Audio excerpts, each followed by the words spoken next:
Salut.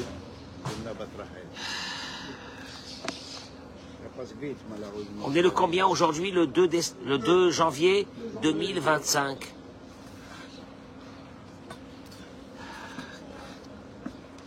Je ne vais pas montrer à nos amis qui vont écouter le cours et qui vont voir le cours, je ne vais pas leur montrer comment vous êtes installés ici. Baruch Hashem, Bracha ve'atzlacha, 2 janvier 2025. Excusez-moi que j'ai chaud. Ils ont froid là-bas. Vous savez, je voudrais vous dire une chose. Ce cours aura un seul thème. Essayez dans votre vie que votre vérité, le émet,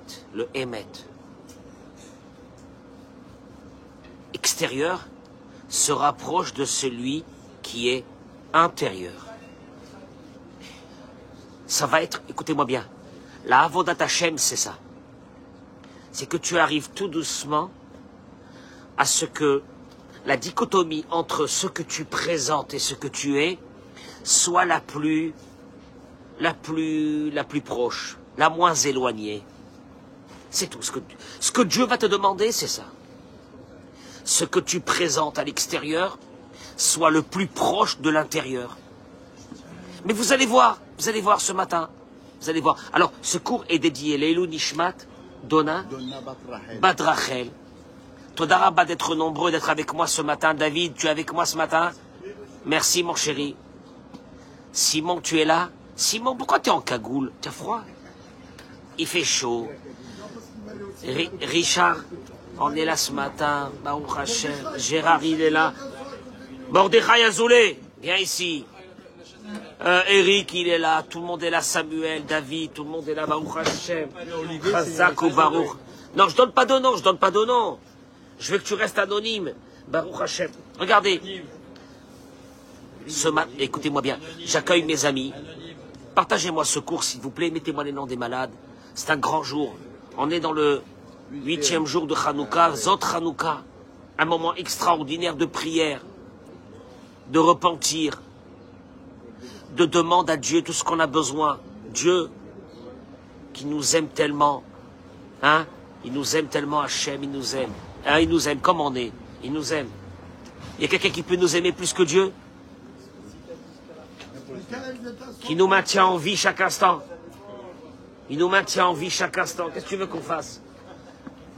Michael, Aziz Diali, que je t'adore. Il est avec nous le matin. Baruch Hashem. Celui qui va me chercher Olivier, parce que je vais le tuer dans 2 minutes. Hein? Olivier, il est parti? Depuis qu'il est parti là chez le rabbi, il part maintenant. Vérifiez s'il n'est pas là. Il est parti. Tu l'as vu se sauver? Il y a un lendemain à chaque chose. Ezrat Hashem. Alors, ce matin, je voudrais... Écoutez-moi bien, ça ne va pas être très long. Parce qu'il est tard. On va essayer d'avoir une idée ce matin. Yehuda a fait ce qu'un avocat... Un avocat... Vous savez combien j'aime les avocats, moi? Hein? Vous savez combien je les porte dans mon cœur, les avocats?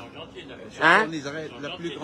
Vous savez comment je les ai appelés il y a 2 semaines? Comment je les ai appelés? Eric, comment je les ai appelés, les avocats? Hein? Non. Mais non, c'est pas ça comme ça que je... Les avocats, un avocat, c'est quoi un avocat? Un avocat, quand il voit un client, c'est quoi? Un avocat. Hein? Enfin, un avocat, surtout en Israël, quand tu sais que la justice en Israël, elle est à peu près ce que ce pays représente. C'est-à-dire, c'est comme à Bamako. Hein? Oui, si, c'est enregistré. À Bamako. Moi, j'appelle les avocats, moi, je dis, aux hommes et aux femmes qui divorcent, chasvé shalom ou quoi. Les avocats, pour moi, je les ai vécus. Les avocats, c'est des prostituées avec des robes. Ni plus ni moins. Et... Hein? Non. Mais ici, ils connaissent tous les juges, ils les connaissent. Ok. C'est 20 000, c'est 58, c'est 100 000. Bon.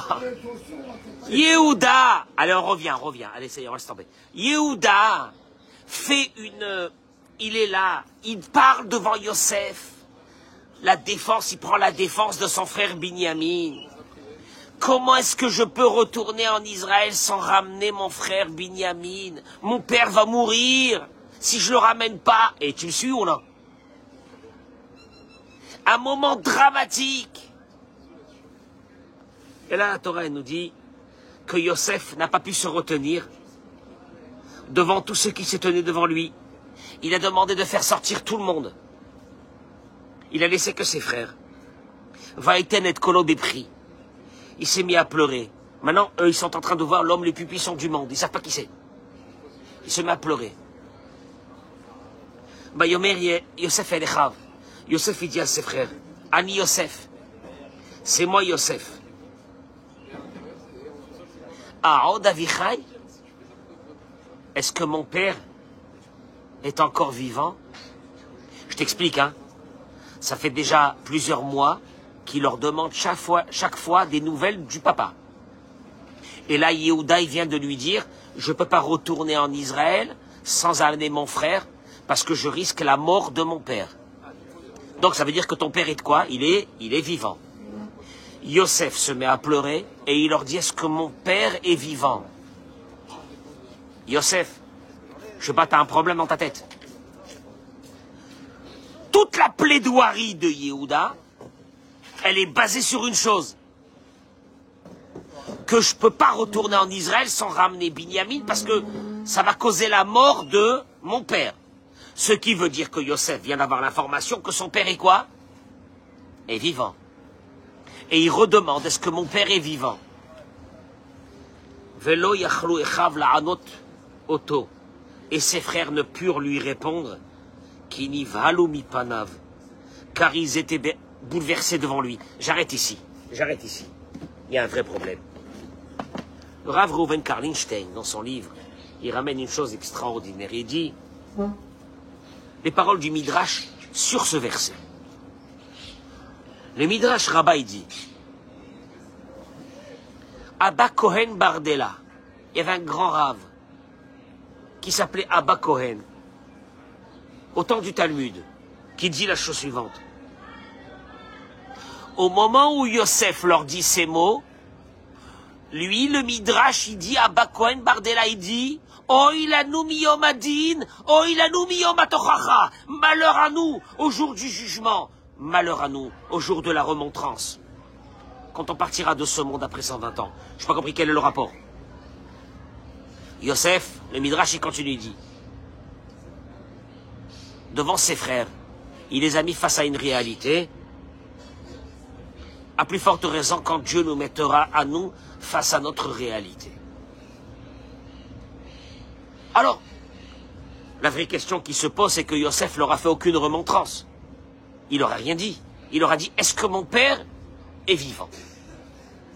Est-ce qu'il leur a dit, vous m'avez vendu, vous êtes des voyous? Rien. Il leur a dit, est-ce que mon père est vivant? Sur ça, Abba Cohen Bardella, il dit, malheur à nous, malheur à toi en 2025, si tu n'as pas entendu ça. Malheur à toi. Est-ce que mon père est vivant? J'ai pas compris. Je vois pas le lien. Yehuda, il dit Rav Reuven Karlinstein, Yehuda est en train de développer le lien que a Yaakov avec Binyamin, le petit qui lui reste de Rachel. Maman, son frère le grand qu'il avait de Rachel, Yosef, a disparu, il est mort. Si ce deuxième il s'en va, c'est la fin du monde. Il me reste plus rien, il lui reste plus rien. Yaakov, il va mourir en rentrant en Israël. S'il nous voit arriver sans Binyamin, il meurt sur place. C'est horrible.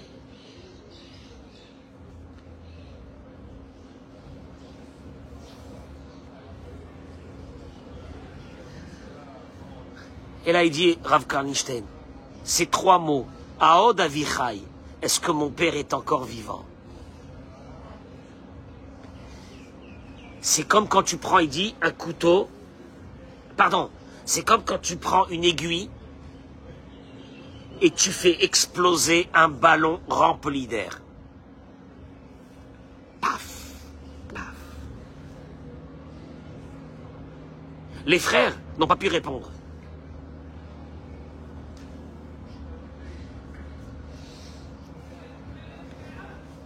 Qu'est-ce qu'il vient de dévoiler? La honte des frères. Je voudrais prendre juste un moment un livre qui s'appelle Da'at Torah, du Rav Yerucham Halevi de Mir, et qui dit une chose extraordinaire. Il dit, Rashi dit qu'ils n'ont pas pu lui répondre, Mipene Habusha. Messieurs, réveillez-vous. Qu'est-ce que ça veut dire en hébreu le mot Busha? La honte. Je suis désolé, Samuel. La honte, en hébreu, s'appelle bisayon. C'est pas le mot boucha. Hein? Boucha, c'est la honte, et bisayon, c'est la honte. Les deux? T'as deux mots pour faire un truc? Non. C'est très précis dans la Torah. Le Rav Yerucham, il dit, je vais t'expliquer c'est quoi la boucha. La boucha que nous appelons la honte. Il dit que la boucha,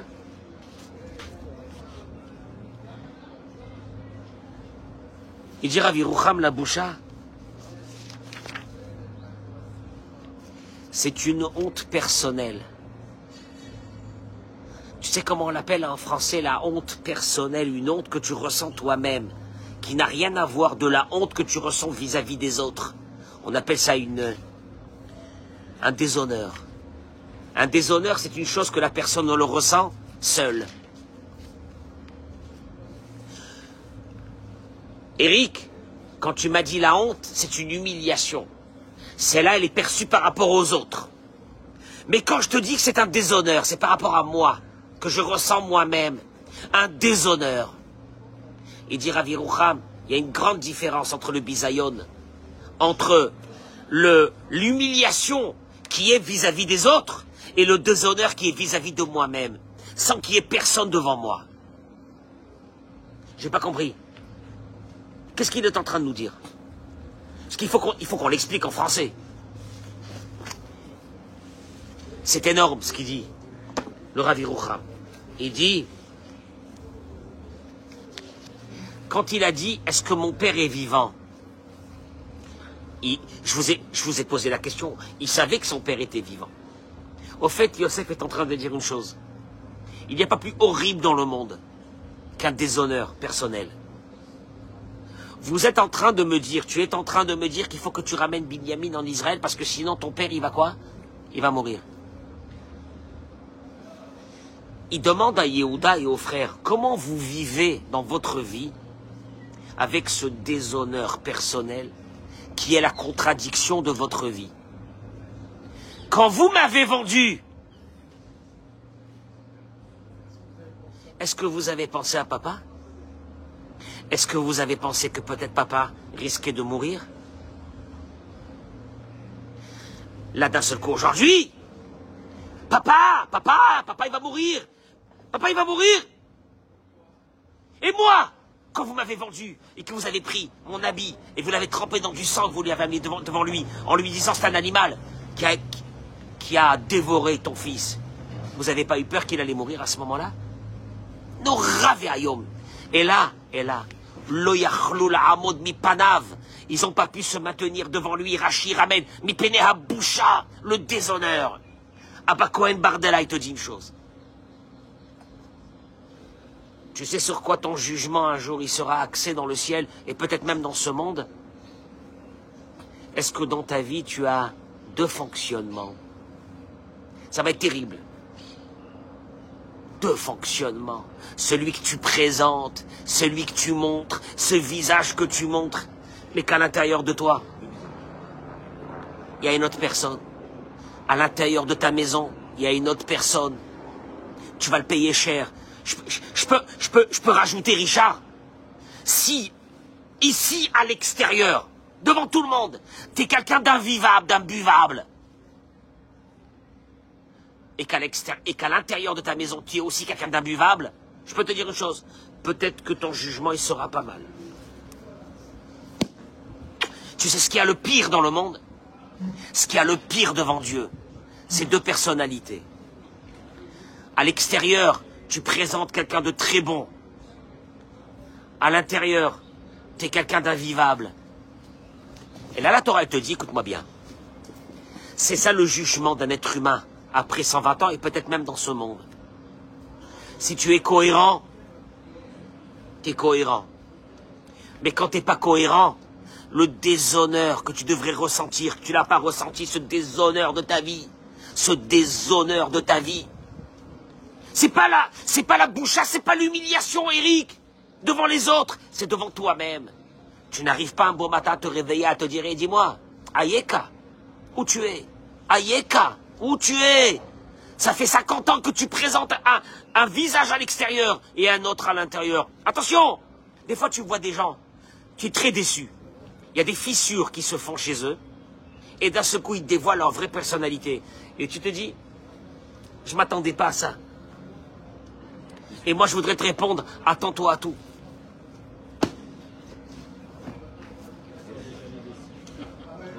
Ah, Simon, attends-toi à tout.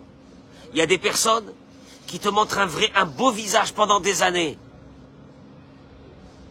Mais comment ils vivent avec eux-mêmes? Je parle pas même avec les autres, avec eux-mêmes. Tu te lèves pas un bon matin, tu dis, dis-moi, je suis pas un gros salaud. Comment tu vis avec toi-même? Comment tu vis? Comment tu vis? Devant les autres, tu présentes un beau visage. À l'intérieur, t'es quelqu'un d'autre. À la maison, t'es quelqu'un d'autre. À l'extérieur, devant les gens, t'es quelqu'un d'autre. T'as pas honte. Pauvre type. Mais pauvre type. Mais ça, c'est pas... Mais ça, c'est pas vis-à-vis des gens, c'est vis-à-vis de toi-même. Yosef, il leur dit, vous vivez avec une contradiction tellement grossière. Là, maintenant, vous pleurez que vous voulez ramener Binyamin, parce que sinon, papa, il va mourir. Au moment où vous m'avez vendu, vous avez pensé à ça? Vous n'avez pas pensé à ça, hein? C'est-à-dire que, au moment où vous m'avez vendu, votre haine dépassait complètement l'attention que vous avez vis-à-vis de votre père. Mais maintenant, c'est autre chose. Et tu vis comme ça, avec des contradictions toute ta vie. Et tu es sympathique vis-à-vis des autres. Et tu rentres à la maison, je dis ça aux hommes et aux femmes, et tu rentres à la maison, et le vrai visage, il se découvre. Allez, viens. Je vais me faire encore un peu des ennemis aujourd'hui, mais c'est pas grave. Amen. Amen. Amen. Amen. À part les avocats. Et les juges. Ah, et les juges. Oh, les juges. Alors. Et les juges. Regardez. Regardez.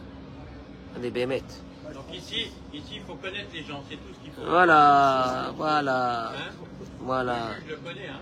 C'est 50 000. Ouais, voilà. Et quand il ne connaît pas, c'est moins cher. Juste un instant, Mechila, j'ai perdu ma page. Mais c'est pas grave. T'arranges, hein.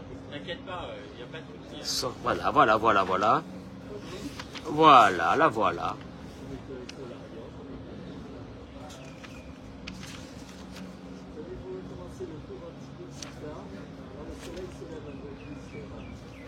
Et Simon, pas de chèque hein, pour les 50 et les 100 000. Hein.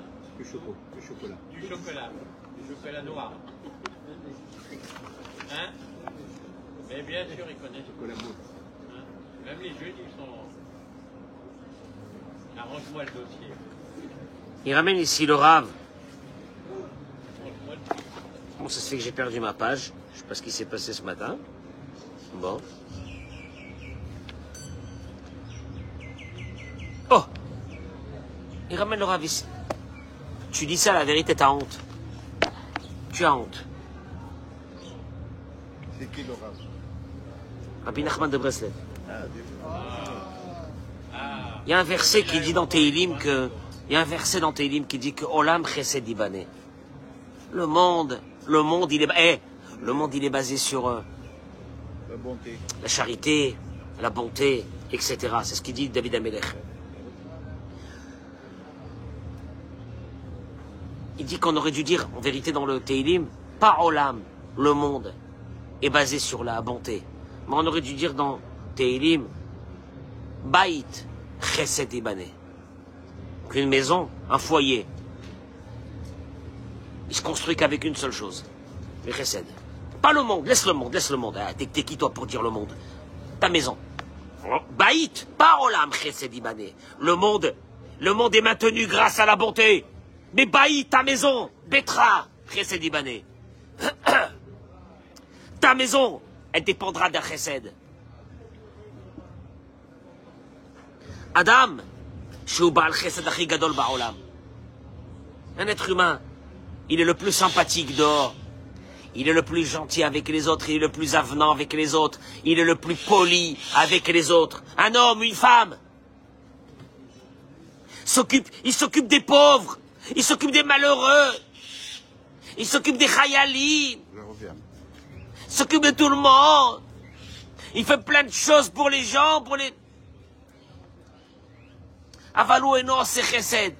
Mais il n'a pas cette bonté à l'intérieur de sa maison. A chesed shelo lo shave kloum. Sans chesed, il vaut rien. A chesed sheyachol lekayem et haolam. Le vrai chesed, il peut construire le monde. Ou rak chesed, c'est seulement le chesed qu'un homme fait avec sa femme et qu'une femme fait avec son mari. Pourquoi on ne peut pas parler du chesed dans une maison? Pourquoi?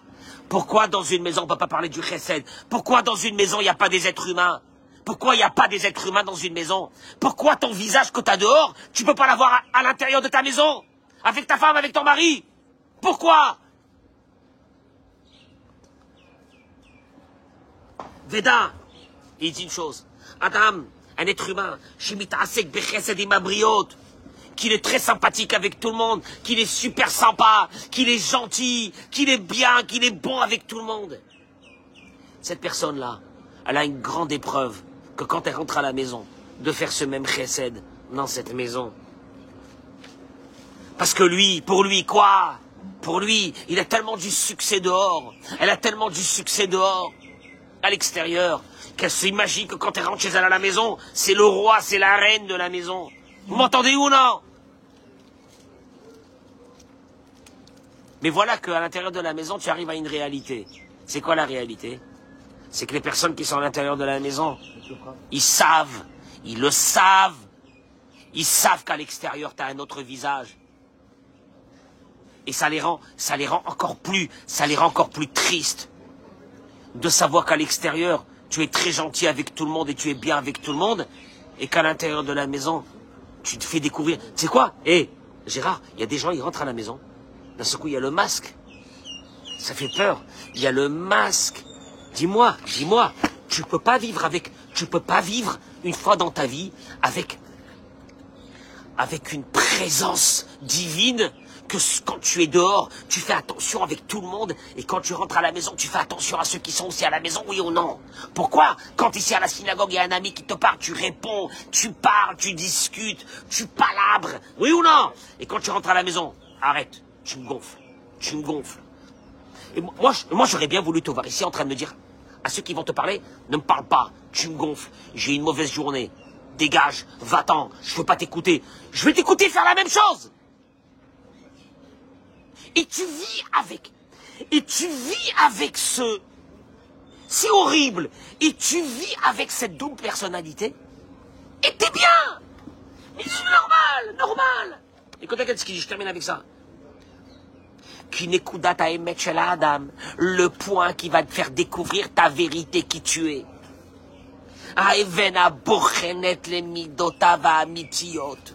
La pierre angulaire qui va faire découvrir tes vrais caractères, qui tu es vraiment.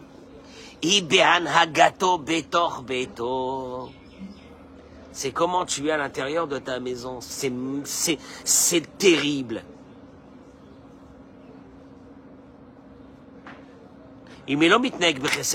S'il n'y a pas de chesed dans la maison, l'homme vis-à-vis de la femme, moi je le dis, tu as des femmes, tu les vois, elles sont super polies, agréables, gentilles, elles te parlent et machin. Quand elles sont avec leur mari, elles le défoncent.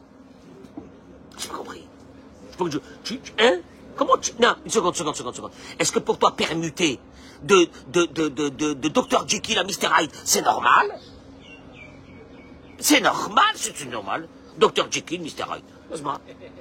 Asma. Hein? C'était ça ou non? Tu te rappelles? Ça. Non, normal. C'est normal.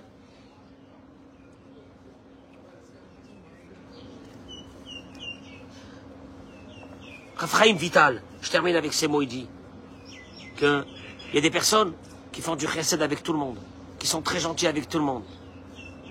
mais avec les habitants de leur maison, leurs femmes, leurs enfants, leurs maris. Enametivim. Il n'y a plus de chesed. Il n'y a plus de chesed. Ah, c'est donnant, donnant. Ah, c'est donnant, donnant. Ah, c'est donnant, donnant. Et Choshvim La'atzma. Et dit Ephraim Vital, et ces gens y pensent. Chez Beboam, les Olamam, quand ils partiront de ce monde, et qu'ils se retrouveront devant la justice divine, ils patrolent Sha'arei Gan Eden. On va leur ouvrir les portes du Gan Eden. Parce qu'ils ont fait du chesed avec tout le monde, parce qu'ils étaient gentils avec tout le monde. Oilahem, il dit Ephraim Vital, malheur à eux. Ve'oil nafsham, et malheur à leur âme. Ki lo yed'u ve'lo yavinu, shekol ma'aseh hachesed shelahem hevel. Parce que là, on leur démontrera qu'ils étaient agréables avec les autres, pas parce qu'ils avaient une grandeur d'âme d'être agréables avec les autres, mais simplement, ils étaient à la recherche de l'honneur, et que cet honneur, il a retrouvé à travers les autres, et que pour retrouver cet honneur, il fallait qu'il soit quoi? Agréable. Donc en vérité, Samuel, en vérité, en 2 mots, je veux savoir qui tu es. Faut que je te regarde à la maison chez toi. Si à la maison je te vois avec ta femme, la plus grande patience, la hanava, tu te tais, la hanava. Et quand il y a un coup de stress, à la maison, qu'est-ce que tu fais, Samuel? Tu te tais, tu laisses passer. Et tu dis les ma'an shemo be'ava pour Dieu. Je te l'offre à toi, Dieu, en sacrifice. Là je me dis, Samuel, t'es un mec bien. Mais si, tu peux être le meilleur du monde à l'extérieur, mais qu'à l'intérieur, à la maison, ça part en live. Alors en vérité, ta vraie personnalité, elle n'est pas à l'extérieur. Ta vraie personne, oui, parce que il y a certains, ils avancent. Il y a certains qui poussent l'escroquerie au maximum, ils te diront. Mais monsieur le rabbin, vous voyez bien qu'à l'extérieur, je suis quelqu'un d'extraordinaire. Et si à la maison, je suis pas comme ça parce qu'elle me pousse à bout. En vérité, c'est la pire escroquerie. Menteur, voyou. Tu sais pourquoi à l'extérieur tu es bien? Parce qu'à l'extérieur, tu as du respect, de l'honneur des gens. À l'intérieur, il n'y a plus aucun respect. C'est pas ta femme qui te donnera du respect, c'est pas tes enfants qui te donnera du respect, c'est pas ton mari qui te donnera du respect. En vérité, tu es mis à nu. Tu es mis à nu. À la maison, il n'y a plus rien. À la maison, il n'y a que des devoirs. À la maison, il n'y a pas de Dieu. Hein? Celui qui attend à la maison d'avoir une reconnaissance, je lui demande de faire l'aïlatov, de dormir et de se réveiller dans 50 ans. On verra. Il n'y a pas la reconnaissance. Non, mais il faut qu'il y ait de la reconnaissance du bien à la maison, mais il n'y a pas. Avalma, à la maison, c'est avodat amidot. C'est le travail des midot. Comment? Pas dehors. Ici c'est sympa, c'est le kavod, c'est le respect que tu as, c'est l'honneur, c'est les amis, c'est le qu'on dira-t-on, c'est oui ou non? Eh oui, c'est le m'as-tu vu, c'est tout ce que tu veux, c'est un jeu. Et puis il y a la réalité. La réalité, c'est quand tu ouvres la porte de ta maison. Et là, Yosef Hatzadik, il leur dit une chose. Yosef Hatzadik, il leur dit, mais bande d'escrocs que vous êtes. C'est-à-dire, chez vous, il y a 2 fonctionnements. Là, aujourd'hui, vous me pleurez que papa, il risque de mourir si je ramène pas Binyamin, mais quand vous m'avez vendu à moi. Et là, lo yachlu la'anot mi panav. Ils ont pas pu répondre. Il n'y a pas de réponse. Il n'y a pas de réponse. Tu sais comment on appelle ça? Boucha. Tu sais que ça veut dire boucha? Déshonneur. Le déshonneur, c'est une chose qui devrait être à l'intérieur de l'être humain. Qu'un bon matin, tu te lèves, tu te dis, jusqu'à quand? Jusqu'à quand? Jusqu'à quand le paraître et l'être seront tellement loin l'un de l'autre? Il n'y a pas un moment où je peux commencer à associer les deux. Pour qu'un jour, si Dieu veut, je serai le plus proche dans l'être que dans le paraître. D'avoir gadol meod. Et les gens, ils sont habitués. Quoi? Aristo qui est un grand philosophe grec. Grec, c'est ça? Grec. Ah voilà, les Yévanim. Un jour, ils l'ont attrapé dans une situation que je ne peux pas parler de ça. Tellement que c'est abject. Ses élèves, ils l'ont attrapé dans une posture que tu ne peux même pas t'imaginer. Ils lui ont dit, mais maître, Philosophie, la beauté. Comment on te trouve comme ça? Il aura dit, c'est ce qu'il aura dit à Aristote. Quand je vous enseigne, je suis Aristote. Et quand je vous enseigne pas, je suis pas Aristote. En deux mots, lui te dit, il y a deux êtres humains, des monstres. Il y a des monstres dans un être humain. À deux faces. Attention. D'un seul coup, il se met en colère, c'est un monstre. D'un seul coup, il est devant son... un client. Oh, maman. Il y a du miel qui coule. Du miel. Et il est bien. Il est bien. À un moment donné, tu veux que je te dise une chose? Où est le problème? C'est qu'en vérité, t'as jamais vécu, toi, en tant qu'être humain. Parce qu'en vérité, t'as fait que des jeux. Une fois le jeu comme ça, une fois le jeu comme ça. En vérité, t'as jamais vécu.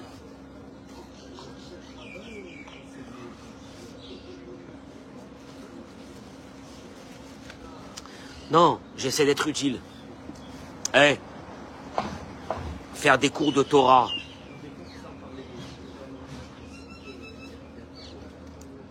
Ah, y'a que ça? Non, y'a que ça.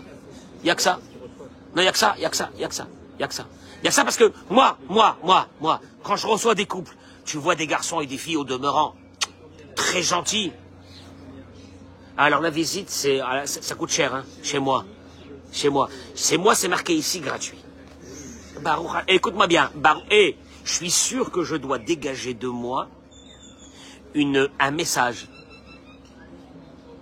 Il demande pas de fric. Donc chez moi, le mot argent n'existe pas. Les gens qui viennent chez moi, il y a des gens qui m'envoient des messages. Je voudrais vous voir. Après, ok.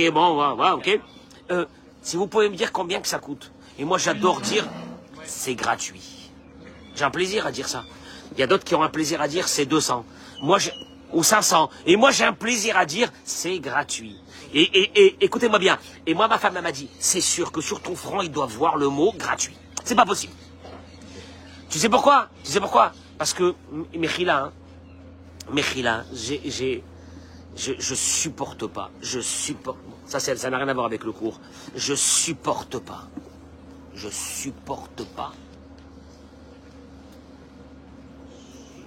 Cette ambiance qu'un rabbin ou n'importe qui peut mettre.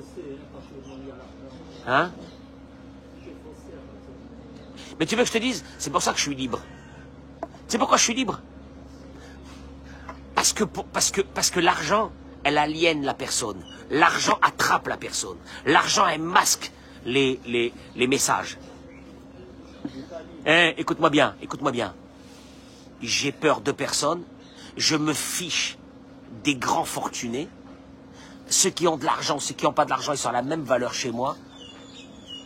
Et si vous voulez aller faire des dons pour la synagogue, ne comptez pas sur moi. C'est très dur avec moi. Parce que, c'est pourquoi? Parce qu'à un moment donné, il faut dire les vraies choses de la vie. Et puis à un moment donné, il faut essayer de vivre un moment naturellement. Gérard, naturellement. Tu sais c'est quoi naturellement? Essayez que l'être et le paraître soient le plus proches possible. C'est ça la Avodat Hashem. Merci beaucoup, messieurs. Très bonne journée. Bracha ve'atzlacha. Richard ne te sauve pas, il y a Shmuel. Très bonne journée.